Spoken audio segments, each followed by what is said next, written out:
जीवन आनी जानी माया,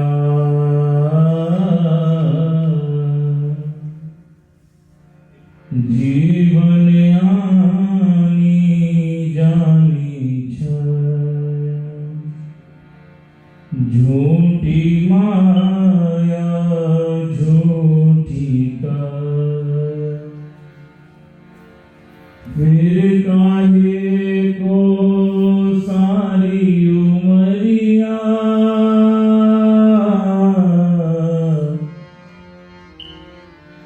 फिर काहे को सारी उमरिया, बाप की गठरी ढोए, सुख के सब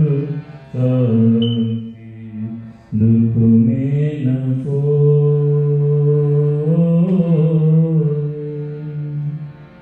मेरे राम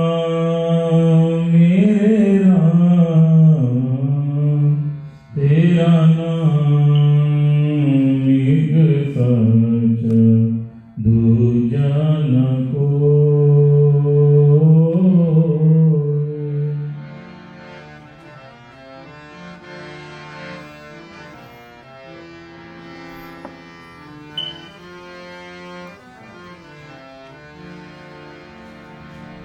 ना कुछ तेरा ना कुछ मेरा,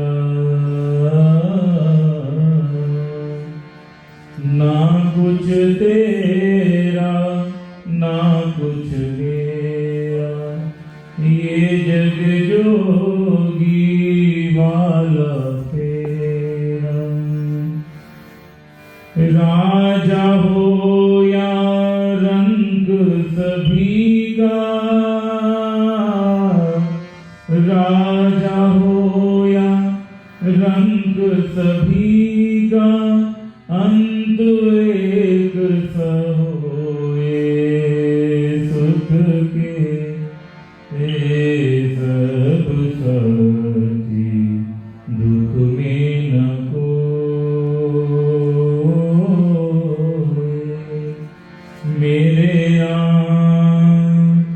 मेरे राम तेरा नाम एक सच दूजा न को। माँ के सामने रख दीजिए, माँ भगवती के सन्मुख। मेरे राम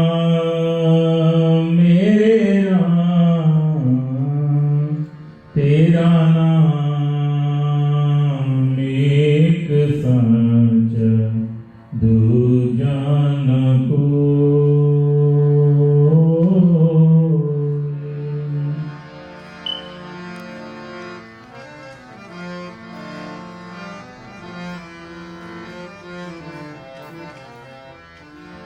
बोलो राम राम राम, बोलो राम राम राम, बोलो राम राम राम, राजा राम राम। श्री राम जय जय राम, राजा राम जय जय राम।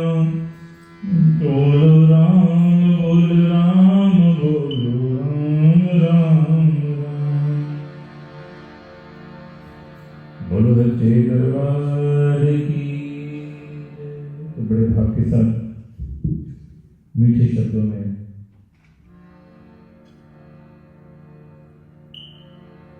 आज हम पूर्णतः दिव्यन प्रभु भगवत के चरणों में मिली परम पावन पूज्य श्री के सानिध्य भाव में आज यहाँ बैठे और आंखें बंद करके हम सभी माता जी के भगवान विष्णु चरणों में उपस्थिति को दर्ज करवाएंगे। श्री राम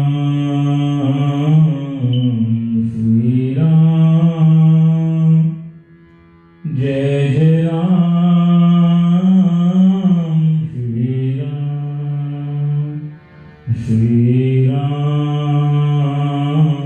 जय जय राम श्री राम जय जय राम श्री राम जय जय राम श्री राम जय जय राम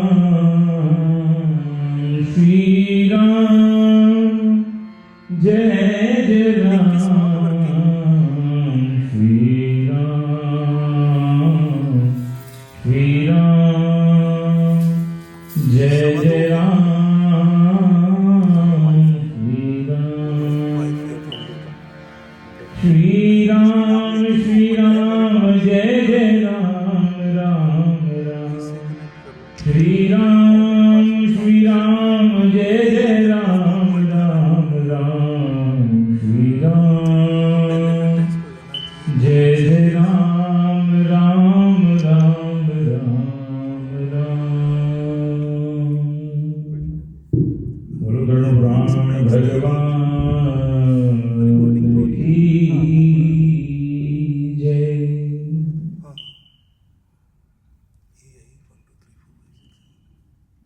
धर्मात्मा सद्गतं भक्तः जायते विमले कुले अगस्त्यतपोपितं जननी जठरे वद यथा वचं कुरुते देवं किं सुकृतं जनः तथाहं श्रोतुमिच्छामि वद मे करुणानिधे साधुपुरुषं तमा भक्ति गोपनीयं वर्तते च प्राणान् हेतवे जगवती परम देव्यामि पराशुभ। ध्यान करिए।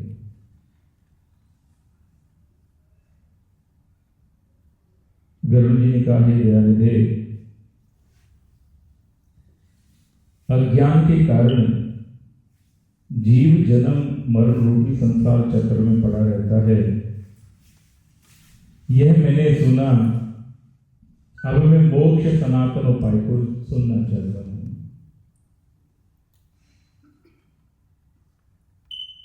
हे भगवान, हे शरणागत वत्सल्य, सभी प्रकार के दुखों से मलिन तथा संसार रहित भयावह संसार में अनेक प्रकार के शरीर धारण करके अनंत जीवन राशियां उत्पन्न हैं और उत्पन्न होने के साथ साथ वो मरती भी हैं। इनका कोई अंत नहीं है। ये सभी सदा दुख से पीड़ित रहते हैं। भगवान कहते हैं देवी शरणागतम नाना विध शरीराय जीव राश्य जायते ना मृत्यंते च तेषां मृत्यो न विद्यते।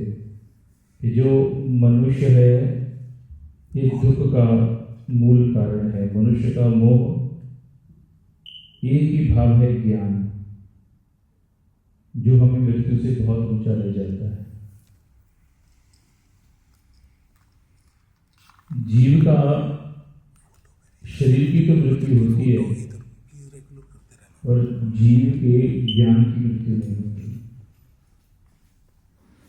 मैंने पहले ही आपको कथा के मध्य में बताया, सदा दुखातुरा एवं सुखी भवते चाचन्य, कि हम अपने आप को माने कि हम भगवान के स्वरूप हैं, नर नारायण हैं, या फिर हम यहाँ ऐसे ही दुख सुख भोगने आए हैं। ये हमारे हाथ में है कि हमने खुशी प्रकट करनी है कि दुख का गंगा साया में आपने जीवन को व्यतीत करना है।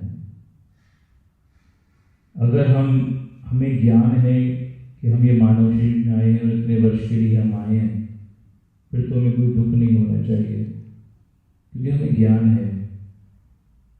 मरना मरना सब कहें, ऐसे मरे ना कोई, मरना हो तो ऐसे मरो ताकि ये जीवन ही ना हो।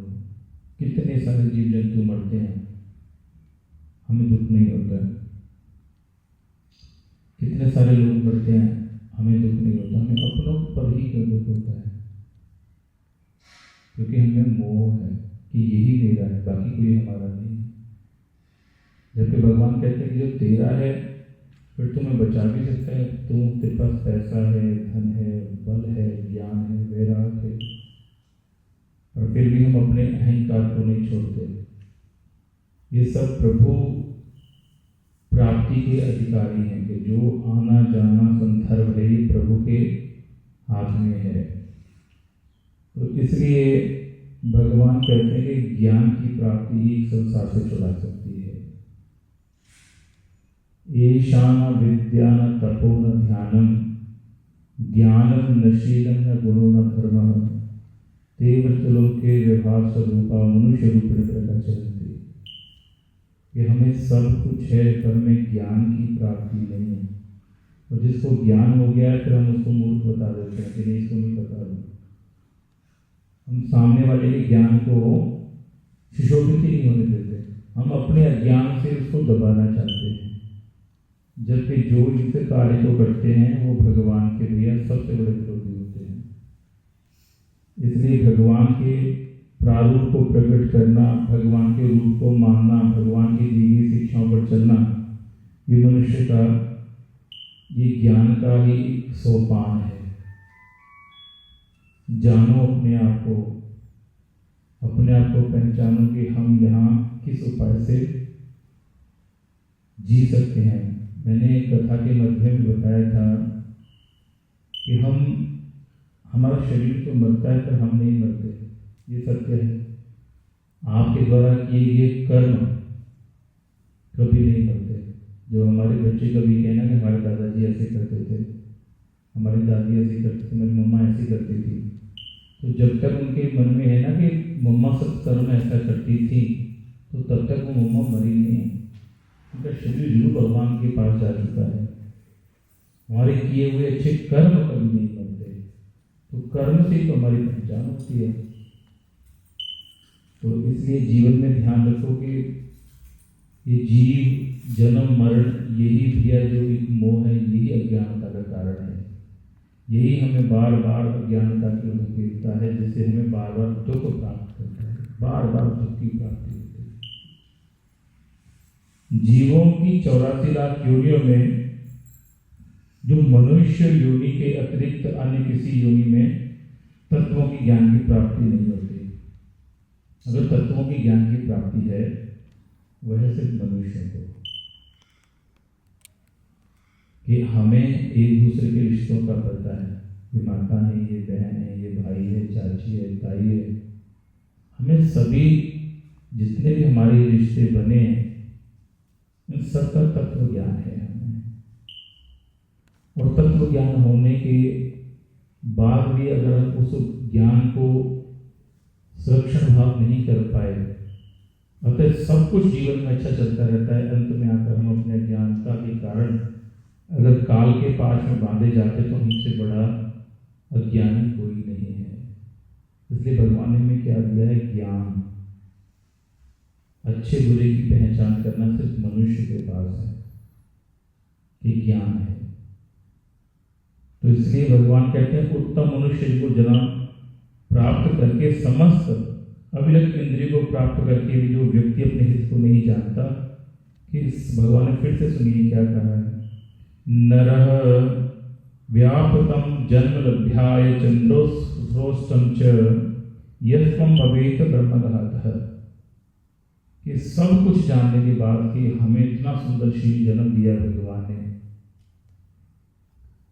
गाड़ी कोठी बंगले सब कुछ दिया है, ये नैन नक्ष सर्वोत्तम अंगों का विषयभूत भाव दिया है, पर फिर भी वो हम अपने हित को नहीं जानते। हमारा हित है त्याग में, हमारा हित किसमें है? त्याग। त्याग, हर चीज को त्याग दो, मोह मत करो। अंधकार को त्यागना सीखो ज्ञान के साथ, क्रोध को त्यागो, भय को त्यागो, किसी की निंदा को त्यागो।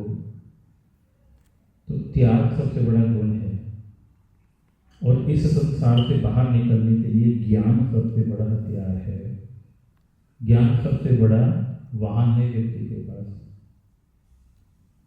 तो आज पुत्र को ज्ञान है, तभी तो वो अपने माता के लिए शवपिंड दान करने के लिए चला है। तो कई सारे ऐसे पुत्र हैं जो यहाँ पे ऑस्ट्रेलिया में हैं, चाहे और जगह पे हैं, ठीक है, हो गया, पर वो पुत्र कहीं कहीं नजर आते हैं। धर्मात्मा पुत्रों को जन्म देना कोई इजी नहीं है। संतानों को जन्म सभी दे सकते हैं, बालकों को, पर सत्कर्म का होना यहाँ बात नहीं है। तो पिछले 8-9 दिनों से इस परिवार को मैं देख रहा हूँ, जान रहा हूँ। तो मोनी जी ने बहुत भाव के साथ अपनी माता जी के सुंदर भाव को किया है। तो शरीर के बिना कोई भी जीव पुरुषार्थ नहीं कर सकता। अगर आप कहो ना कि मैं किसी को बोल के काम करवा दूं, आप नहीं करवा सकते। हमारे माता जी के पास सब, वो हमारे मध्य में तो हैं, पर उनके पास शरीर नहीं है। क्या वो अपने हिसाब से काम करवा सकते हैं? क्या पता वो उनका बेटा उनसे भी अच्छा कर दे, पर वो अपने हिसाब से नहीं करवा सकते। तो सबसे बड़ी चीज ये है कि हमारे पास आत्मा होने के साथ साथ, ज्ञान होने के साथ साथ शरीर भी है। तो इस पुरुषार्थ को भी अब मत जाने दीजिए। हमेशा सद्धर्म मार्ग पर चलिए, दूसरों का भला कीजिए, दूसरों को खुशी दीजिए, दूसरों को आनंद दीजिए। आपके कारण किसी का जीवन विपत्ति में ना आए, आपके कारण किसी का मन दुखी ना हो, यही भाव है। गांव, क्षेत्र, धन, घर, शुभ, आप पुण्य कर्म प्राप्त हो सकते हैं, किंतु मनुष्य शरीर बार बार प्राप्त नहीं हो सकता। बार बार आप यहाँ पे गाड़ियाँ खरीद लो, घर खरीद लो, परिवार को ले आओ, ले जाओ, कितने बच्चों को जन्म दो, पर बार मनुष्य शरीर आपको दोबारा नहीं मिल सकता। तभी तो कहते हैं शरीर विष्णु पाया कृंते सर्वदा बुद्धि, कि बहुत करोड़ों वर्षों की तपस्या के बाद हमें मानव शरीर की प्राप्ति होती है।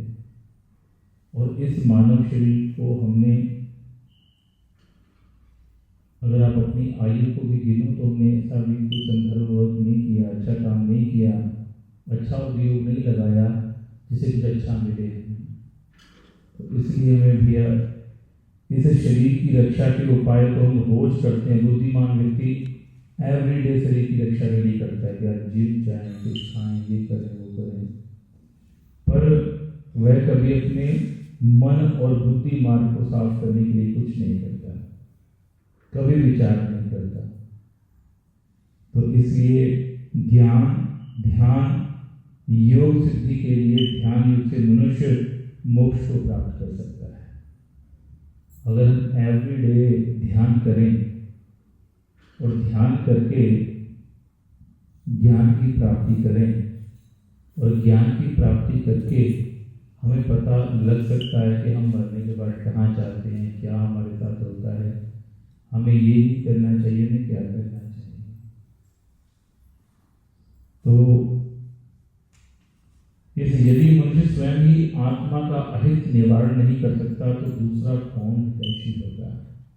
अगर हम अपना खुद का कल्याण नहीं कर पा रहे तो ऐसी कोई दवाई नहीं है वे जो आपको दे दे और आपका कल्याण हो जाए। हम भगवान कहते हैं यात्मकृष्ण की देहो हम तावतम तुम सब से कह कि मैं संध्या और सुबह हित अहित में बताकर जाता हूँ आत्मरूपी भाव से कि प्रिय आज तुमने ये अच्छा की कार्य अच्छा किया है और ये कार्य तुमने आज अच्छा नहीं किया, ये तुम्हारे हित अहित में बताकर जाता हूँ पर तुम नहीं इस बात को समझ पाते।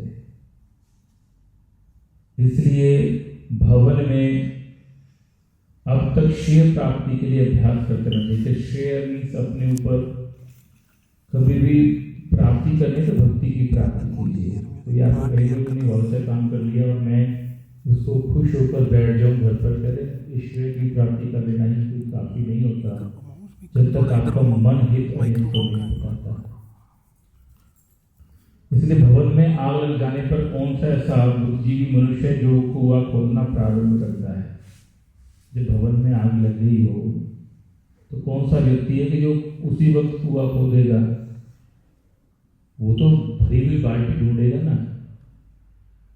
जब तुमने बाल्टी नहीं भरी तो आग कैसे बुझेगी? तुमने कुआं पहले खोद कर नहीं रखा तो पानी कहाँ से ढूंढोगे? भगवान कहते हैं बहुविध संसारिक कार्य पंचों में व्यस्त रहने के कारण काल का ज्ञान होता ही नहीं है। हम हर चीज के बारे में सोचते हैं। क्या हम एक सेकंड पूरे इस 45-50 वर्ष के जीवन में एक बार भी सोचते हैं कि जिसने मुझे जन्म दिया है, जिसने पृथ्वी को बनाया है, जिसने मेरी धर्मपत्नी को बनाया है, जिसने मेरे पुत्र पुत्री को बनाया है, उसका मैं धन्यवाद कैसे कर सकता हूँ? ये हम कभी नहीं सोचते, कभी नहीं विचार करते। भगवान कहते हैं काल का तुम ज्ञान, काल के नाम से इतना डर जाते हो जबकि जाना सबने वहां। काल के नाम से डर क्यों? कि जीवन है वहां मरण भी है।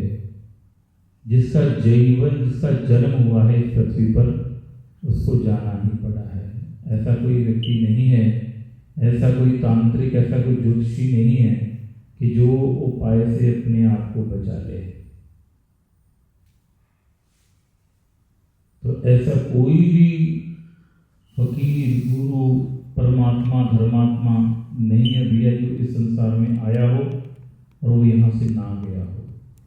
भगवान ने एक नीति बनाई है, जन्म लेकर जाना ही है।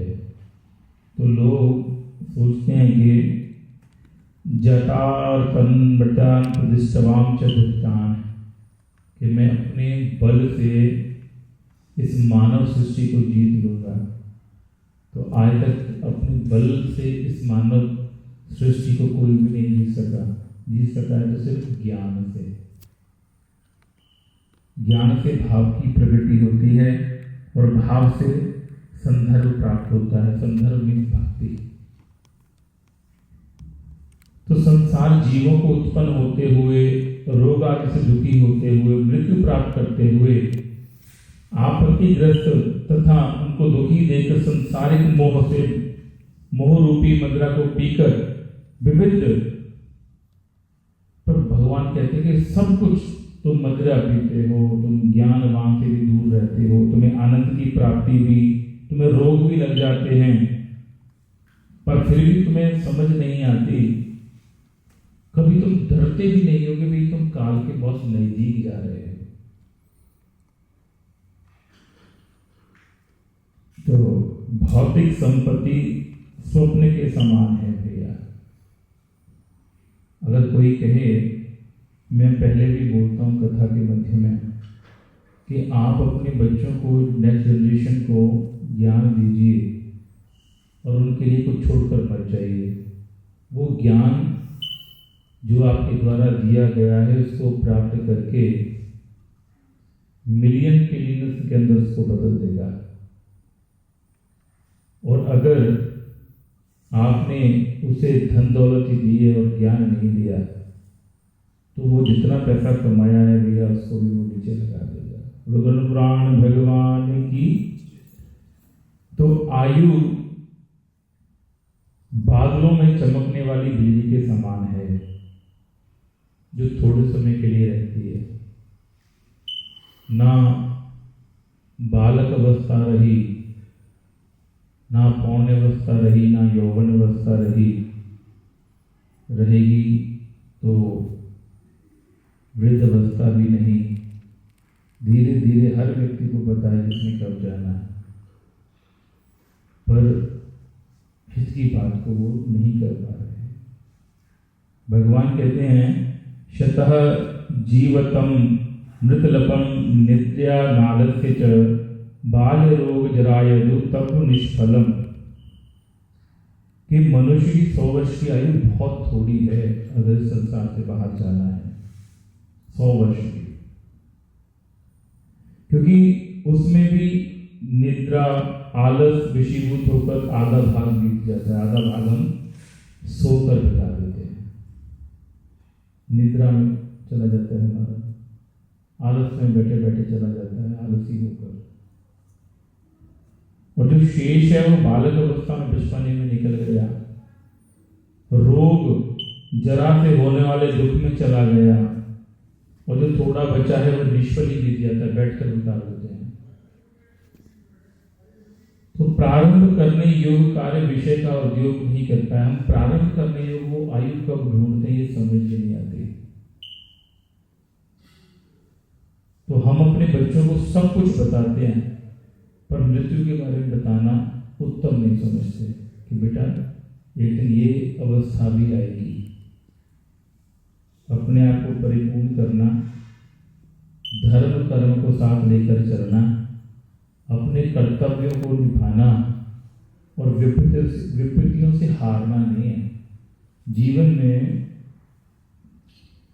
कभी भी प्रॉब्लम्स नहीं होती जीवन के अंदर, भगवान से पड़ाव लेकर आते हैं चैलेंज के। भगवान ने अर्जुन से कहा था कि अर्जुन ऐसी कोई भी विपत्ति नहीं होती जो मानव को गिराए, मानव तो नारायण का ही रूप है ना, पर जो चैलेंजेस हैं लाइफ के अंदर उनको जो खड़े होकर फेस करते हैं, हंसमुख होकर फेस करते हैं, उनके सामने भी बड़े बड़े पहाड़ झुक जाया करते हैं। तो कभी भी पुत्र को अपने माता पिता के जाने पर गम नहीं करना चाहिए। जो ये जगत किसी का नहीं हुआ, ऐसा देखते हुए भी वो गिर रहा है, और आत्मज्ञान विषय के वचनों को सुनते सुनते उसे बोध नहीं है। तो भगवान कहते हैं युजते देशम वायु कराय च खंडनम ग्रंथम च तरांग मताम नायति च, कि तूने पुत्र इतना क्यों रो रहा है भाई? क्या तूने कभी वेदों को नहीं पढ़ा, धर्मों को नहीं पढ़ा, ग्रंथों को नहीं पढ़ा, फिर भी हम रो रहे हैं? तो भगवान को तो दूर से पता लगता है कि ये अधर्मी है, इसे ज्ञान नहीं है। जो ज्ञानी होगा वो तो हंसकर कहेगा प्रभु उनको मोक्ष देना और मेरे लिए भी स्थान बनाना, मेरा समय भी बहुत निकट है। तो ये जगत किसी का नहीं हुआ है, यहाँ जो जो आए हैं वह सब गए हैं। इसलिए जिस काल के द्वारा पृथ्वी जल जाती है और मेरू पर्वत भी चूर चूर हो जाते हैं, सागर का जल भी सूख जाता है, काल एक ऐसा कर भी है जब बड़ी बड़ी सूखा पड़ती है ना, अकाल पड़ता है तो जल भी सूख जाया करते हैं। काल है, जब अग्नि चलती है तो बड़े बड़े जंगलों को, पर्वतों को भी शून्य कर देती है। तो काल जो है, फिर तुम अपने शरीर की रक्षा कैसे कर सकते हो? क्या तुम कितना भी तेल साबुन लगाओ, कितने भी जिम जाओ, और जब तक तुम्हारा मन मलिन नहीं होता, भक्ति आश्रित नहीं होता, तब तक तुम्हें भैया भगवत चरणों की प्राप्ति नहीं हो सकती। उस काल से तुम श्री की रक्षा कैसे करोगे? अगर तुम कहते भी हो कि मैं जगत आधार हूं, मेरे पास इतना कुछ है, पर तुम काल से अपनी रक्षा करोगे कैसे? तो मेरा पुत्र मेरी पत्नी, मेरा धन, मेरे बांधव, इस प्रकार में करते करते मनुष्य बकरे की हड्डी बाकी काल रूपी भेड़िया भेड़िया बकरी को जैसे भेड़िया खा जाता है ना, उसी प्रकार भी मनुष्य को काल खा जाता है। एक समय जब भगवान कृष्ण द्वारका में राज किया करते थे तो अर्जुन अपने सभी धर्म युद्धों को जीतकर वहां गया। तो एक ब्राह्मण थे सुकर्मा नामक, उनकी जो संतान होती थी उसकी मृत्यु हो जाया करती थी। 1 2 3 4 5 7 ऐसे हुआ। उसने रोना धोना विचारना, चलो जिसकी संतान की होती है मन में दुख तो प्रकट होता है। उसने वेद पढ़े, वेदों में निकला कि जहां राजा सत्कर्म नहीं होता, सत्कर्मी धर्मी नहीं होता, वहां अकाल पड़ा करते हैं। जिस घर का प्रधान बुरा हो, कुकर्मी हो, उस घर में भी अकाल पड़ना प्रारंभ हो जाता है। तो उसने कहा कि यहाँ का राजा तो कृष्ण है, मेरे बच्चे जा रहे हैं आ रहे हैं, मुझे दुख है उसी के कारण है, क्यों नहीं मुझे उसको पूछना चाहिए। गए, पुत्र की मृत्यु काया को साथ में लिया, वहां जाकर रख दिया। कहने लगा कृष्ण, मेरे पुत्रों की जो मरण के दोषी तुम हो। भगवान ने हाथ जोड़ कहा कि ब्राह्मण देवता मेरे से क्या गलती हो कि नहीं, मैंने वेदों में पढ़ा है कि जिस एरिया का जो राजा होता है धर्मात्मा ना हो, उसमें भी अकाल बच्चों की मृत्यु होने का आरंभ हो जाती है। पूर्ण आयु नहीं होते। भगवान कृष्ण ने कहा ठीक है महाराज, मैं धर्म करना प्रारंभ करूंगा, थोड़ा सा मुझे बता दी कि मुझे क्या धर्म करना चाहिए। वो बता कर गया, ये करो वो करो, ठीक है महाराज। फिर से संतान हुई, फिर से वही काल रूपी भाव हुआ उसके घर में। फिर से वो अपने पुत्र को उठाकर लाया, भगवान कृष्ण को कोसने लगा। भगवान कृष्ण ने फिर से क्षमा याचना की कि महाराज मैं अगली बार पूजा पाठ करूंगा, धर्मात्मा बनने की कोशिश करूंगा। गए, दुखा मूलम च संसार च, भगवान कृष्ण ने कहा अपने सभापतियों को, ये ब्राह्मण देवता बड़े ही तुल्य हैं, इनको क्रोध आता है, और जिनके घर में अगर दुख हो जाए तो क्रोध करना भी जायज है। और हमारा कार्य क्या है, ठीक है उनकी अनुग्रह करना, कि जो उन्होंने कहा ठीक है प्रभु मैं इसको अपने आप को सुधारूंगा, ना कि उसका गला पकड़ लो जाकर भी तुमसे भूल क्यों गया। फिर से अगली बार यही हुआ तो आकर उसने हाथ में जल लिया और भगवान कृष्ण को श्राप देने के लिए तैयार हुआ। तो वहां अर्जुन आ गया, ब्राह्मण देवता कई बार देख चुका हूं तुम्हें मैं, कि जब आते तुम भगवान कृष्ण को भूल कर चले जाते हो, बता दो समस्या क्या है। तुम कौन हो? क्या तुम मुझे नहीं जानते? मैं अर्जुन हूं, जिसने कर्ण, भीष्म, द्रोणाचार्य जैसे बड़े बड़े ऋषियों को हराकर धर्म का युद्ध है मैंने जीता है। बता तुम्हें क्या चाहिए? अरे कुछ नहीं, मेरे पुत्र ने चले जाते हैं, जा आज के बाद तुम उनको नहीं बोलेगा। मैं तुझे वचन देता हूँ, अगर मैं तेरे पुत्रों को ना बचा पाया तो खुद मैं अग्नि में सो जाऊंगा और मैं तुम्हारे पुत्रों की रक्षा जरूर करूंगा। अर्जुन को क्या था? अहंकार, अपना नाम को ऊंचा करना कि मैं बताऊं मैंने ये कर दिया। वो बोले मैं कैसे विश्वास कर लूं कि उन्होंने कहा, अर्जुन ने कहा कि मैं भी कृष्ण नहीं हूं, 2000 बार मुझे वचन देके पीछे हट जाऊं, मैं अर्जुन हूं, अगर ना करूंगा तो अग्नि में चला जाऊंगा।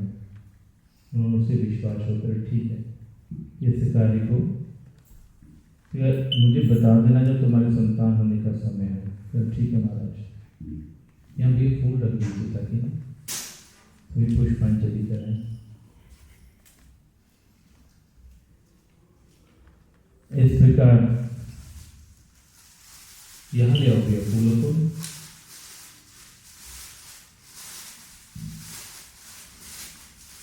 ऋषि फूलों को यहाँ ले आओ, यहाँ रखिए।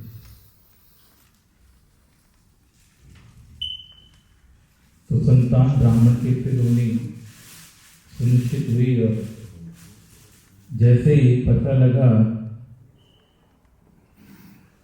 वो ब्राह्मण देवता भागे भागे अर्जुन के पास आए कि अर्जुन चलो मेरे पुत्र की रक्षा करो, प्रसव का समय है। अर्जुन गए, गांडीवी धारण करके और एक ऐसा तीर निकाला जिससे पूर्ण काल चक्र रूपी कवच उस ब्राह्मण की कुटिया पे बनाया, जैसे हमारे घर पे कोई कवच बना दे। ब्राह्मण को बोले जा ब्राह्मण तुम अपने परिवार के साथ रह सकते हो, इस कवच को काल ब्रह्मा विष्णु भी नहीं तोड़ सकते। ब्राह्मण अंदर गया, अपने पुत्र के दर्शन किए। जैसे दर्शन किए देखा कि बहुत बड़ी आवाज आई। जैसे ब्राह्मण ने पीछे मुड़कर देखा कि उसका पुत्र अचेत अवस्था में था, मृत्यु अवस्था में था। जाकर देखा ब्राह्मण ने जोर से अपने पुत्र को उठाया, उठा नहीं। विलापते हुए अपने पुत्र को उठाकर अर्जुन के सम्मुख गया। अर्जुन देखो मेरे पुत्र को क्या हो गया, वो उसकी आत्मा जा रही है, बचाओ मेरे पुत्र को, वो काल लेकर जा रहा है। अर्जुन ने एक तीर और अभेदी छोड़ा कि काल को रोका जाए, पर वो जो तीर था वापस उसी के क्षण भाव में आया, पर वो काल से उसके पुत्र को नहीं बचा पाया। अर्जुन ने फिर से तीर छोड़ा कि पूर्ण अपनी भक्ति शक्ति को लगा दिया, पर तीर उसके पुत्र को नहीं मार पाया। और ब्राह्मण ने कहा कि जो अर्जुन तूने मुझे कहा था, झूठा दिलासा दिया था, जैसा कृष्ण देता है तूने दे दिया। चलो जो तुमने मुझसे वादा किया था, या तूने प्रतिज्ञा की थी कि मैं अपने आप को अग्नि के हवाले करूँ, अग्नि को अपने आप को संपूर्ण करूँगा। चलो तो जैसे उसने अग्नि जलाई और कृष्ण को याद किया, अतः अंत में हे वासुदेवाय शरणागताय प्राणवल्लभाय, हे प्रभु मुझे शरणागत कीजिए प्राणवल्लभ, मुझे भूल अवस्था में कार्य कर। भगवान ने आकर जिनकार कर अहंकारवश, अहंकार कभी कभी मत करो। भगवान ने पहले कहा बड़े बड़े जलाशयों को काल सुखा दिया करता है, बड़े बड़े पेड़ों को तूफान गिरा दिया करते हैं। इसलिए अहंकार के रूप में जब अर्जुन को बाहर निकाला, अर्जुन को कहा कि अर्जुन काल से कोई नहीं बचा है, जहाँ तक कि मैं भी उससे नहीं बचा पाता। तो इसलिए जो ब्राह्मण के अपने कर्म थे, जिन कर्मों को वो भुगत रहा था, इसलिए इस संसार में दुख का मूल कारण क्या है? अहंकार, बस अहंकार। कईयों को अहंकार सबको होता है, अगर उसके सामने वाला कोई बड़ा है तो तब अहंकार उसका शांत हो जाता है, उससे सब कुछ छोटे है, उससे नीचे कोई आ गया उसका अहंकार बढ़ता चला जाता है। ये अचेत अवस्था है भैया। इतनी सी अवस्था हमने प्राप्त की और धीरे धीरे समय के साथ हम कितने बड़े हुए और धीरे धीरे समय के साथ कितने छोटे हुए कि लोह दारू मणम प्राशय पुराण बुद्धि मुचते, कि इस संसार में लोहे की भी आयु है, जो इस मृत्यु लोक में उसकी आयु सुनिश्चित है। तो इसलिए कभी भी पुत्र पत्नी रूपी पाशों में, पति रूपी पाशों में व्यक्ति ना मुक्ति नहीं हो पाता, बस अपनी अपनी अपनी अपनी भावों में लगा रहता है। इसलिए भैया इस संसार में सबसे बड़ा दुख का मूल कारण क्या है? अहंकार। तो अहंकार को त्यागिए और ज्ञान भक्ति को लीजिए, कल्याण संभव है। मनुष्य अपने मन को प्रिय लगने वाले जितने पदार्थों से संबंध बनाता है ना, उतने ही अधिक शोक के कील उसके अंदर गाड़े जाते हैं। जिसको संसार में ज्यादा मोह है उसको दुख भी ज्यादा है, जिसको मोह ही है नहीं किसी चीज का उसे दुख भी नहीं है। मैंने पहले बताया मर्द तो रोज होती हैं, आज हम यहाँ क्यों बैठे हैं? क्योंकि वो हमारे अपने हैं, हमें उनसे मोह है। तो इसलिए जितने जितने पदार्थों को आप अपने जीवन से निकालोगे और भक्ति भगवत कथा को अपने जीवन में लाओगे, उतना उतना हमारा कल्याण होता चला जाएगा। बड़े खेद की बात है, मनुष्य के देह से शब्द स्पर्श रूप रस गंध विषयों में आहार करने वाली इंद्रियां चोरों के इस लोक में समस्त धन को अपहृत करके नष्ट कर दिया है। भैया जो व्यक्ति नहीं मानते ना राम नाम कुछ भी नहीं है, कुछ भी नहीं है, उनकी लाश है, उनकी आंखें बंद हो जाती है ना, सब दुनिया फिर कहती राम नाम तो वो कहता सत्य है। अब कहीं किसी घर में बोल तो राम नाम तो क्या लड़ पड़ेंगे कि भाई तुम क्यों बोल रहे हो, तो राम नाम तो सत्य है, क्यों नहीं सत्य? जो व्यक्ति नहीं मानते उनके पीछे जोर जोर से बोला जाता है राम नाम सत्य है, मान भाई। तो इस चीज को स्वीकारो कि राम नाम ही सत्य है। जो आज राम को नहीं जानते, राम को नहीं मानते, तब पता नहीं क्यों मानने लग जाते हैं। तो सपने में भी आ जाए तो प्रभु छुड़ाओ पीछे। तो जो अगर हमारी माता सपने में आ जाए तो खुशी प्रकट करनी चाहिए। आज मेरी माँ के सपने में आई थी। मैंने पहले कहा कि माता पिता का जो श्राद्ध है ना पुत्र के लिए दिवाली से भी बढ़कर होती है। जब तक माता पिता होते हैं तब तक ही जन्मदिन मनाए जाते हैं भैया। जब माता पिता नहीं होते तब व्यक्ति को अपना जन्मदिन भी अच्छा नहीं लगता। तो इसलिए लोभ को छोड़ दीजिए। लोभ मीन्स लालच।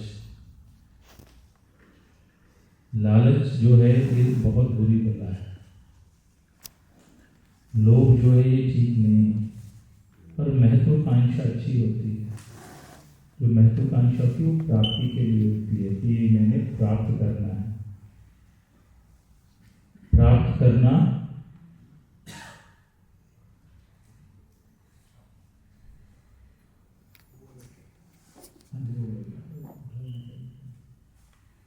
जो महत्वाकांक्षी जो होते हैं ना, लोभ और लालच और महत्वाकांक्षी में फर्क है। महत्वाकांक्षी होना कि कुछ चीज की प्राप्ति करना, महत्वता देना किसी चीज को, अच्छा। पर लोभी होना, लालची होना वो ठीक नहीं। हे गरुण, जो अपने हित और अहित को नहीं जानते वो सदा कुमार्ग पर चलते हैं। अब हम अपने बच्चों को बताएंगे लाला तेरे जीवन में ये कष्ट है, ये सुख है, दुख है, वो नहीं जानते क्योंकि आयु नहीं है उनकी, उनको समझ ही नहीं आ रही इस बात पे। भाई तुझे बता रहे तेरे लिए ठीक नहीं है। कोई मुझे बोले पंडित जी आप बहुत अच्छे हो पर आपके जीवन में ये चीज़ अच्छी नहीं है, अगर मैं उसकी बात को सुनकर उस पर मैं विमोचन करूँ कि भाई मुझे ये चीज़ सुधारनी चाहिए, तो मैं इस दुनिया का सबसे प्रमुख व्यक्ति बन सकता हूँ क्योंकि मैं अपने अवगुणों को नहीं देख पा रहा। तो इसलिए भगवान कहते हैं अपने हित और अहित को जानने के लिए जो सॉफ्टवेयर किसी की डाउनलोड हुआ पड़ा है ना, वो इस संसार में भगवान का हरिदास है। मेरा हरि का मेरे सबसे करीबी है भगवान कहते हैं।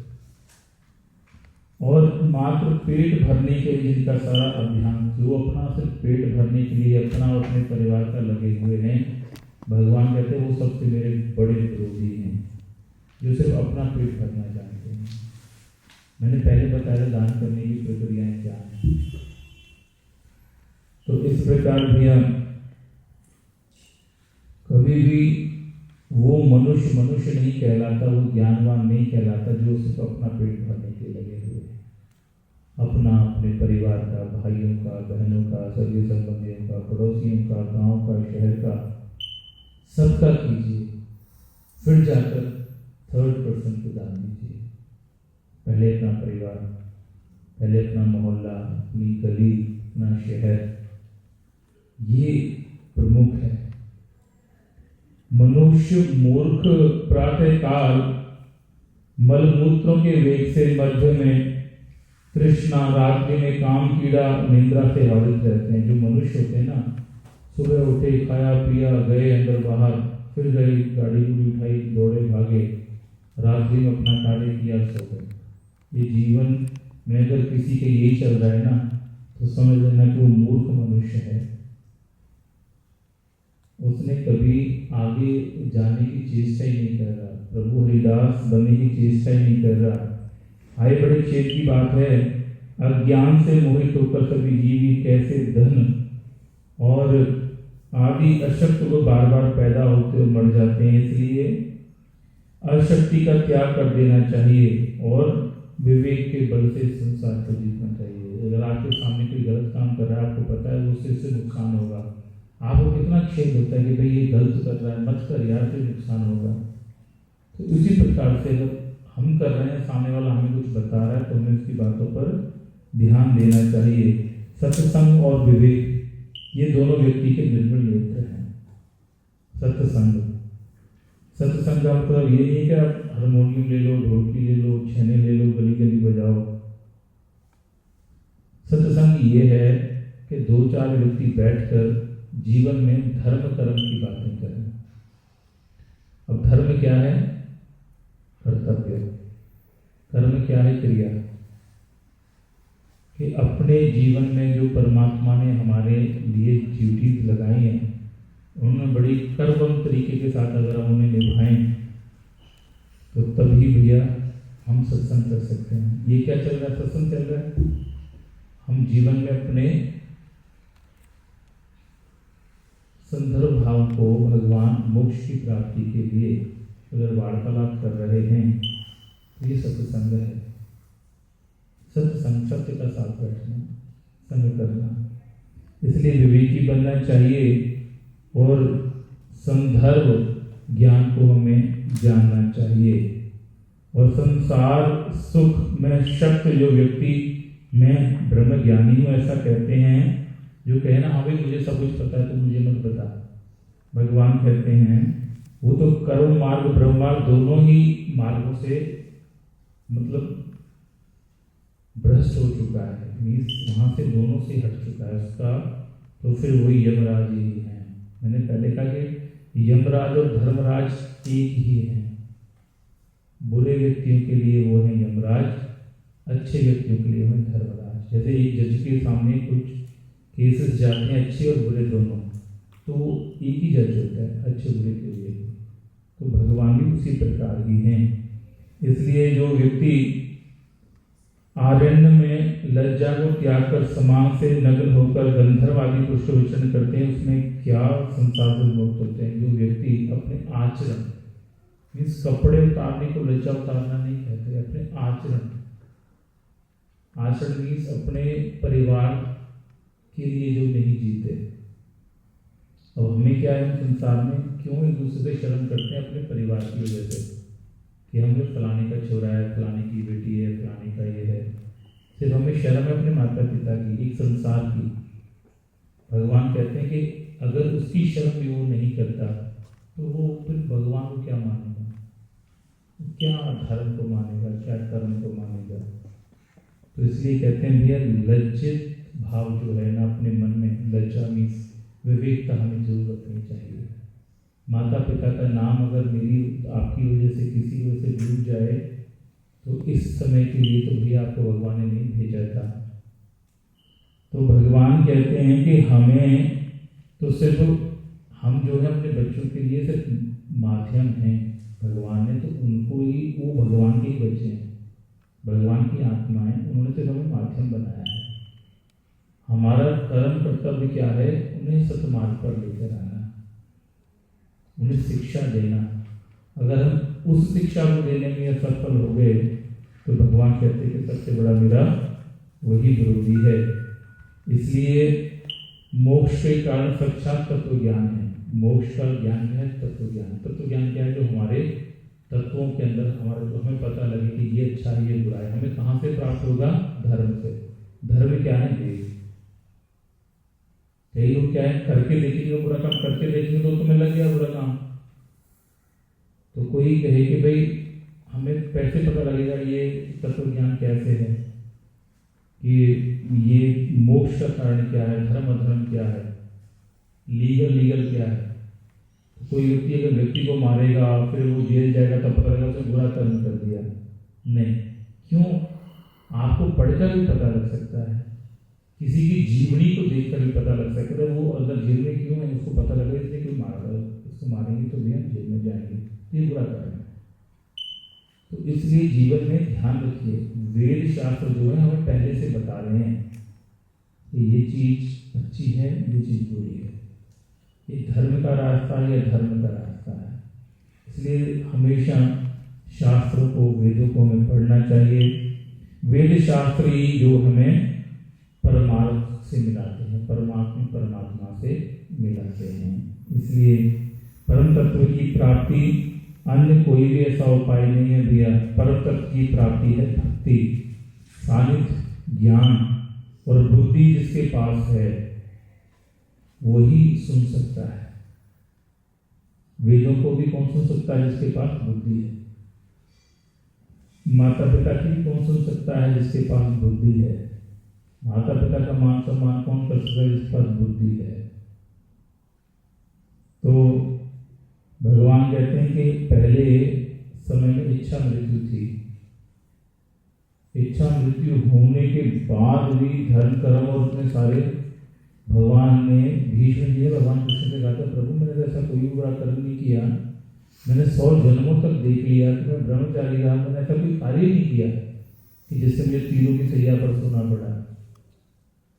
तो एक ही वो द्रौपदी की सभा में नहीं बोले थे तो उसके कारण कष्ट मिला।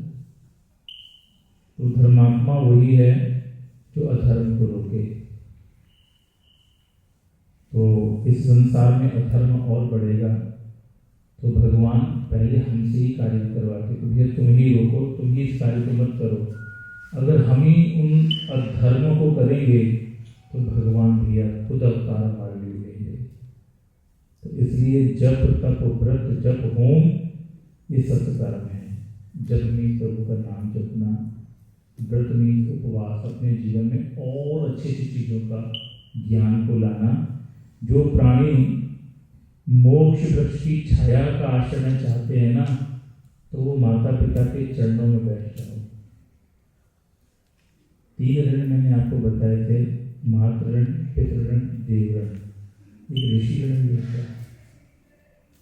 मातृ ऋण, जो माँ ने हमें जन्म दिया, उसके साथ बैठकर उसके जीवन को देखना, उसकी अभिलाषाओं को, आशाओं को पूरा करना, यह मातृ ऋण से हमें मुक्ति दिलाता है।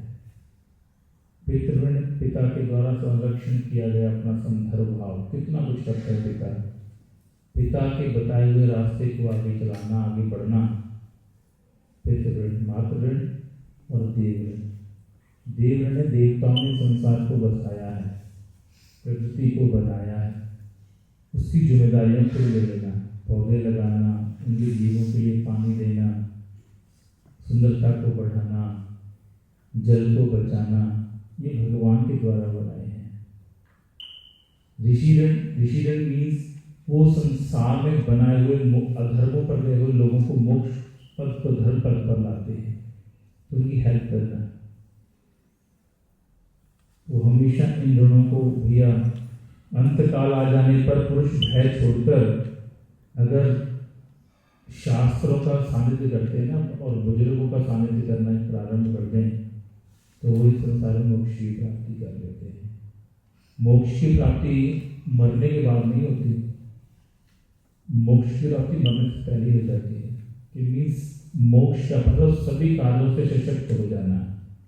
उस व्यक्ति के लिए कुछ नहीं चाहिए, उसे घर, कोठी, कारें, ये सभी चीज़ों जिसका मन भर गया हो ना, और वो जो सभी से प्रेम से बोलता हो और उसे सब लोग कहेंगे ऐसा ऐसा साधु कहीं नहीं देखा हमने, समझ लो उसने मोक्ष की प्राप्ति कर ली। मरने के बाद मोक्ष की प्राप्ति कर ली, किसने कर ली किसी को नहीं पता, मैं कर लूँ किसी को क्या पता। तो इसलिए यहाँ पर मोक्ष की प्राप्ति करने की सोचिए। बोलो गरुड़ पुराण भगवान की। आगे चलिए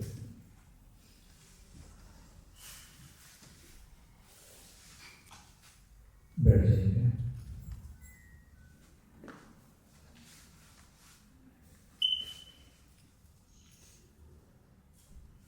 तो ध्यान करेंगे भगवान विष्णु का।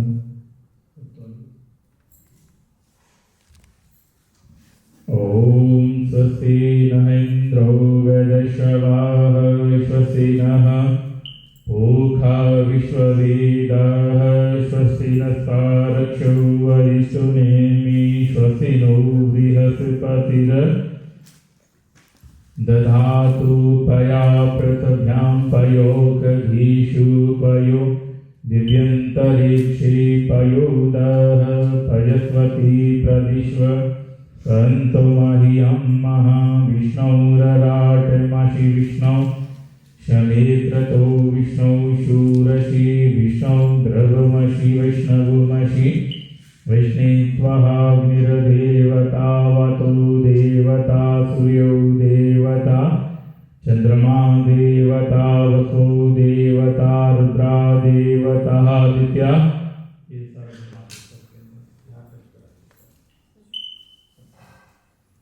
देवता मातृदेवता भूषिन्द्रो देवा देवता वर्णो देवता। ओम द्यो शांतिरंतरिक्षगुं शांति पृथ्वी शांतिरापः शांतिरोक्षधय शांति वनस्पतयः शांति विश्वे देवाः शांति ब्रह्म शांति सर्वगुण शांति श्यामः। रसन पगड़ी का जो ये भाव होता है ना, उसका मतलब होता है कि माता की दी जाने वाली सभी जिम्मेदारियां अब इस पुत्र की हैं, परिवार की, रिश्तेदारियों की, सगे संबंधियों की, संसार में जितने अच्छे कार्य माने की, सभी कार्यों को तुमने और बढ़ाना है।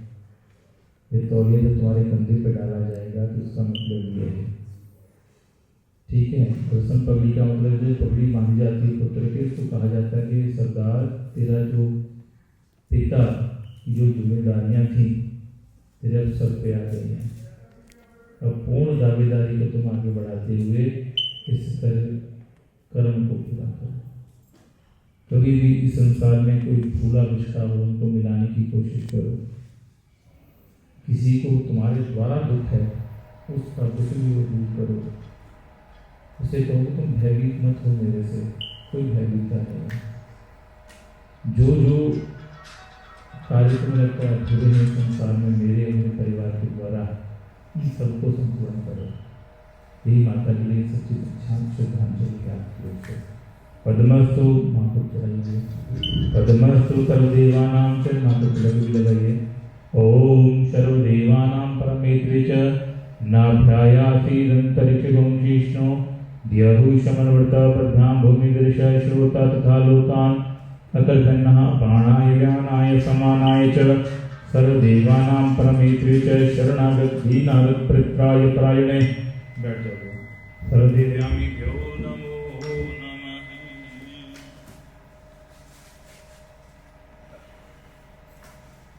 सर्वदेवानां परमं जगदीश्वराभ्यामिभ्यो नमो नमः। मंगलम भगवान शरणागतं दीनार्थं सर्वदेवाय नमः।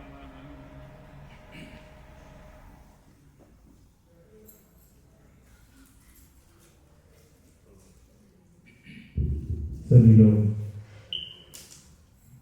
3 बार गायत्री मंत्र का जप करेंगे ताकि पुण्यात्मा को शांति की प्राप्ति हो, भगवान भगवत प्रेम में शतरु का कल्याण हो। ओम भूर्भुवस्वः तत्सवितुर्वरेण्यं भर्गो देवस्य धीमहि धियो यो नः प्रचोदयात्। ओम भूर्भुवस्वः तत्सवितुर्वरेण्यं भर्गो देवस्य धीमहि धियो यो प्रचोदयात्। ॐ भूर्भुवः स्वः तत्सवितुर्वरेण्यं भर्गो देवस्य धीमहि धियो यो नः प्रचोदयात्। 1 मिनट का मौन भगवान विष्णु के चरणों में प्रार्थना। ओम।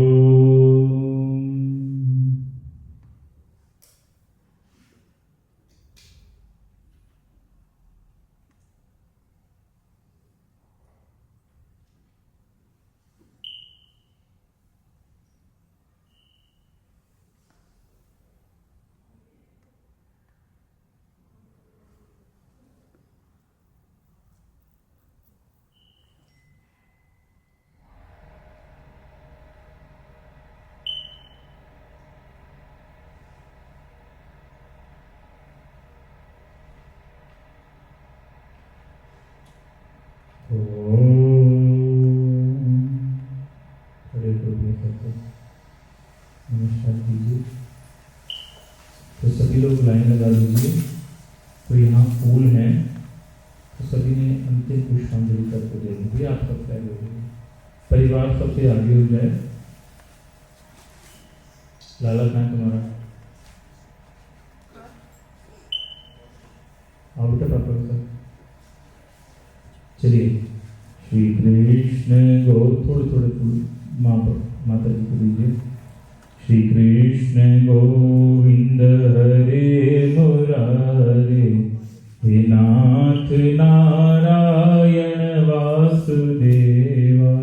श्री कृष्ण गोविंद हरे मुरारे, हे नाथ नारायण वासुदेवा।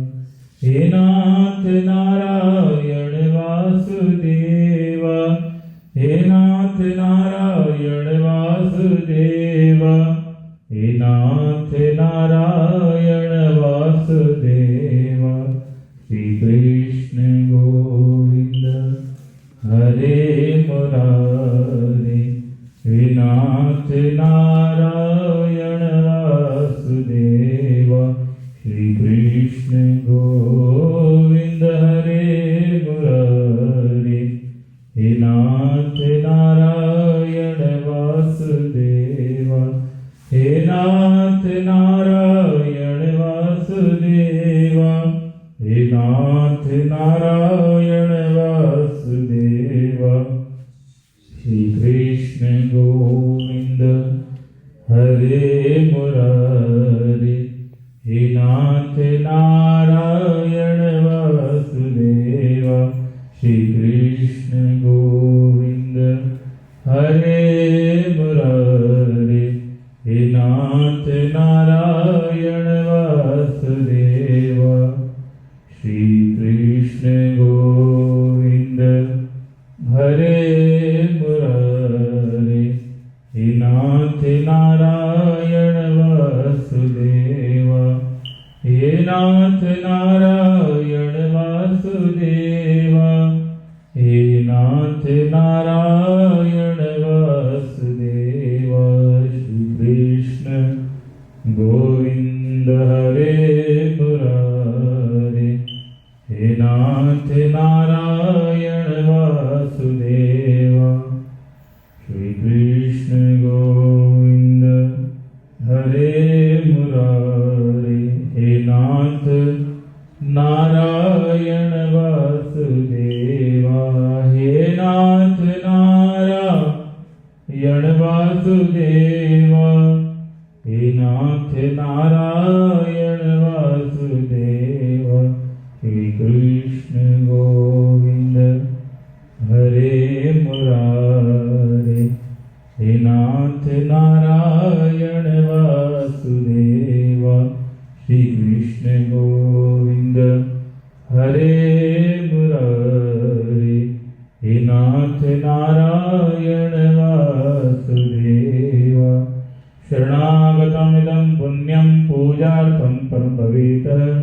शरणागतं पूजार्थं परं नामी सर्वेश्वर। शांताकारं भुजंगशयनं पद्मनाभं सुरेशं, विश्वधारं गगनसदृशं मेघवर्णशुभांगं, लक्ष्मीकान्तं कमलनयनं वंदे विष्णु भववर्णं सर्वलोकैकनाथम् आदौ देवकी देवग्रहे गोपीग्रहे वर्धनम् मायाभूतनेमिता वर्णं गोवर्धनोदाहरणं कंसछेदनं कौरवर्णं कुन्तीसुतापालनं एतं कर्तं महापुराणं श्रीकृष्णलीलामृतं गणपुराण भगवान की जय। जी सब कार्य करोगे ठीक है। ये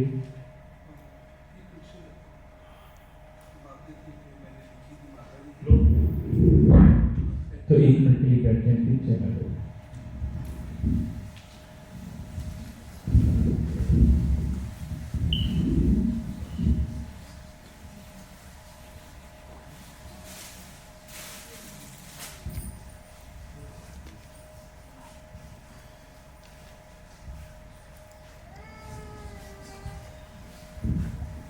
प्रणाम सभी को।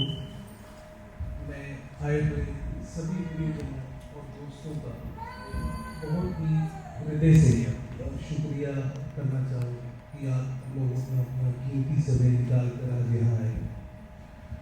आज हम यहाँ एकत्रित हुए हैं ताकि हम अपनी माँ को श्रद्धांजलि अर्पित कर सकें। ये समय हमारे दिलों में बहुत ही दुख और शोक का है, लेकिन कहीं ना कहीं हम जानते हैं कि माँ हमारे साथ है। शारीरिक तौर पर वो हमारे साथ नहीं है, लेकिन उनका प्यार, आशीर्वाद और उनकी यादें हमेशा हमारे दिलों में जीवित रहेगी। मेरी माँ के बारे में एक सुंदर कहानी जो हम सबके दिलों में हमेशा जीवित रही, मैं उसे बताना चाहूँगा। माता जी का जन्म 1973 में पंजाब के कुंडली में हुआ था। उनका बचपन खरड़ चंडीगढ़ के पास है, वहाँ बीता। छोटी उम्र में भी वो अपने परिवार के साथ वहाँ थी। उनके पिताजी डॉक्टर थे और माता ही गृहिणी। माँ अपने परिवार में सबसे बड़ी बहन थी। उनकी 5 बहनें और 1 भाई है। माँ ने अपनी शिक्षा पंजाब यूनिवर्सिटी चंडीगढ़ से ग्रेजुएशन किया। 1978 में माता जी का विवाह सुरेंद्र लापन जी से, मेरे पिताजी से हुआ और भगवान की कृपा से उनके 2 बच्चे अर्चना और मोहनीश हम दोनों हुए। माँ सरकारी नौकरी करती थी और उनका अपने सहकर्मियों के साथ भी बहुत ही अच्छा और संजीव संबंध था। सभी उन्हें बहुत ही ज़्यादा सम्मान करते थे क्योंकि उनकी कड़ी मेहनत और सादगी से वे सभी बहुत ही ज़्यादा प्रभावित थे। वैसे तो उनके लिए बहुत सारे मैसेजेस और बहुत सारे संदेश आए, परंतु एक संदेश था जो मैं आज आपको सुनाना चाहता था। ये संत सिंह ढिल्लों जी हैं, ये भी माता जी के कलीजी थे वहाँ। वो लिखते हैं, सज्जनों अज सवेरे जो व्हाट्सएप खोलिया तो बहुत ही दुख भरी खबर सामने आई, जिसको पढ़ के मन झिझोड़िया गया। साढ़े बहुत ही सत्कारयोग श्रीमती शारदा जी इस संसार तो चले जाने की खबर ना जिथे शारदा जी के परिवार ਅਤੇ सगे संबंधियों ਨੂੰ बहुत घाटा ਪਿਆ है, ਉੱਥੇ PLDRC के परिवार में ये एक निजी घाटा है।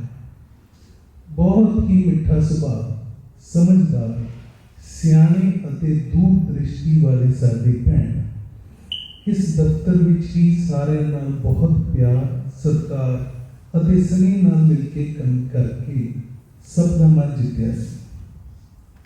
काम करते हुए शारदा जी ने कदे भी मत्थे ते त्योड़ी नहीं सी पाई, भावें इन्हां दे टेबल ते जिन्ना मर्जी काम पहला ही क्यों ना पिया होवे। शारदा जी वालों मेरे अमरीका नूं जाण संबंधी बहुत सारे निजी एफिडेविट दस्तावेज़ां की लोड़ पैण ते तुरंत टाइप कर दिंदे सन। बहुत सारे कर्मचारियों के ड्राइविंग लाइसेंस बनाने विच शारदा जी का योगदान रहा है, क्योंकि उन्होंने पति साहिबान DTO की पोस्ट में विराजमान से। परमात्मा शारदा ਦੀ ਆਤਮਾ ਨੂੰ ਆਪਣੇ ਚਰਨਾਂ ਵਿੱਚ ਨਿਵਾਸ ਬਖਸ਼ੇ ਤੇ ਸਾਨੂੰ ਸਾਰਿਆਂ ਨੂੰ ਆਣਾ ਮੰਨਣ ਦਾ ਬਲ ਬਖਸ਼ੇ। ਬਹੁਤ ਹੀ ਭੁੱਖੇ ਹਿਰਦਿਆਂ ਸੁਚਿੰਤਨ ਸੰਤ ਸਿੰਘ। ਸੋ ਇਸ ਤਰ੍ਹਾਂ ਦਾ ਰਿਲੇਸ਼ਨ ਉਹਨਾਂ ਦਾ ਆਪਣੇ ਦਫ਼ਤਰ ਵਿੱਚ ਵੀ ਰਿਹਾ। माता जी अपने सभी भाई बहनों और किसी भी व्यक्ति की हर समय मदद करने के लिए तैयार रहते थे। कोई भी पड़ोसी हो या सगा संबंधी हो जिसने आके बताया कि आज मैं मुसीबत में हूँ, तो वो सबसे पहले उठ के खड़े हो जाते थे। चाहे वो इमोशनल प्रॉब्लम हो, फाइनेंशियल प्रॉब्लम हो या किसी भी किस्म की सरकारी कोई रुकावट हो। उनका दफ्तर बंद होने के बाद उन्होंने पेइंग गेस्ट शुरू किया, क्योंकि हमने अपने पिताजी को 1994 में मैं 8वीं में पढ़ता था और अर्चना 10वीं में खो दिया था। तो उसके बाद उन्होंने ही हमें पाल पोस के बड़ा किया, एक पेइंग गेस्ट चलाया। करीबन 18 से 22 लड़कियां हमेशा उनके पास घर में रहा करती थी, जिनका 3 समय का खाना वो बनाया करती थी।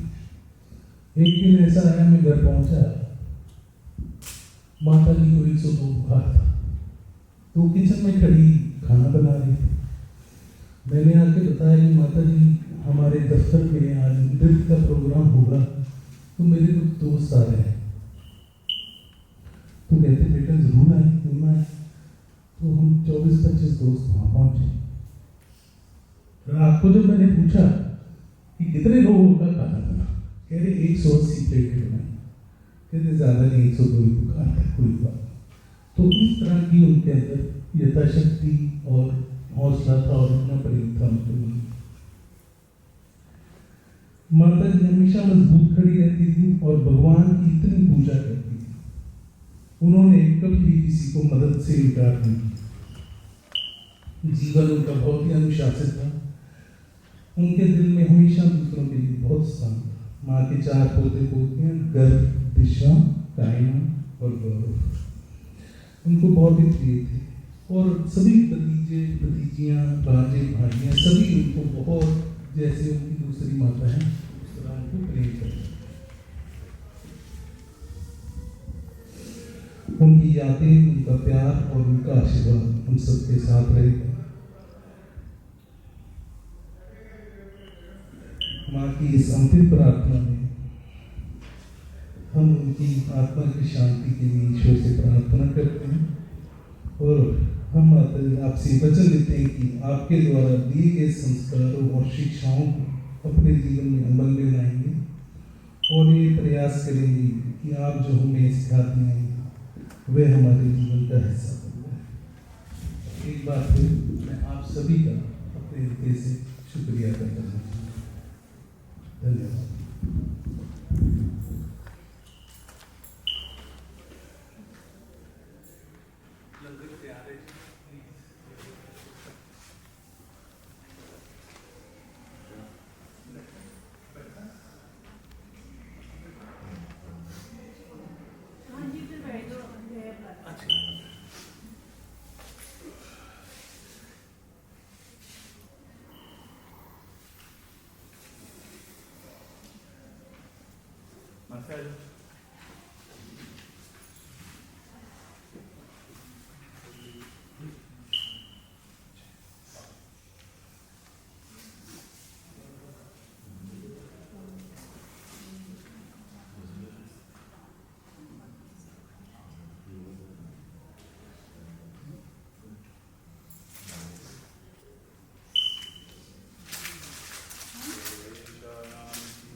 सर्वज्ञाय ईश्वराय नमः तम देवाय नमः। जय। ये हर कोई आगे और सबको नमस्कार कीजिए, गेट पर जाकर प्रसाद सबको ग्रहण करवाइए, ठीक है। परमस्तु सदेवा परमस्तु नमस्तुभ्यं सर्वदेव्यां नमः। सर्वबाधाविमुक्तो धनधान्यसुतान्वितः मनुष्यो मत्प्रसादेन भविष्यति न संशयः। नमो ब्राह्मणदेवाय गो ब्राह्मणताय जगताय कृष्णाय गोविंदाय नमः। चलिए खड़े करके सबको वंदन कीजिए और सबको प्रसाद के लिए थले पकड़ लीजिए अपने हाथ से। चलिए चलिए सभी खड़े हो जाए। सर्वदेवा